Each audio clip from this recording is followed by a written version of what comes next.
नमस्कार, आपण पाहत आहे भांडा फोड न्यूज. एका दमात भ्रष्टाचारी कोमात. सोशल मीडिया, कर्जबाजारी, गुन्हेगारी, सट्टेबाजी, चोरी, मटका, जुगार, दारू, सावकारशाही, न्यायाच्या प्रतीक्षेत प्रशासन. भांडाफोड न्यूज. एका दमात भ्रष्टाचारी कोमात. गोकुळमध्ये सत्ताधारी विरोधकांना धक्का, यांची विकेट पडणार. 1 जूनला फैसला. गेल्या काही दिवसापासून गोकुळ दूध संघातील राजकारण उफाळून निघालं आहे. सत्ताधारी गटाला विरोधी गटाकडून घेरण्याचा प्रयत्न सुरू आहे. मात्र सध्याची राजकीय गणित पाहता आमदार सतेज पाटील वगळता महायुती म्हणून सर्व एकत्र आल्याने एकमेकाच्या विरोधात कुरघोड्या सुरू आहेत.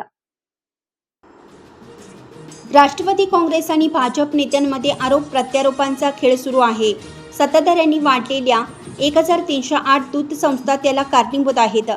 त्याला न्यायालयात आव्हान दिल्यानंतर कोल्हापूर सर्किट बेंच कडून 80 दिवसात चौकशी करून निवडणूक घेण्याच्या सूचना केल्या होत्या. त्याची चौकशी सुरू झाली असून त्यातील काही संस्था रद्द ठरण्याची शक्यता आहे. गोकुळमधील सुमारे 350 अधिक दूध संस्था डेंजर झोनमध्ये आहेत.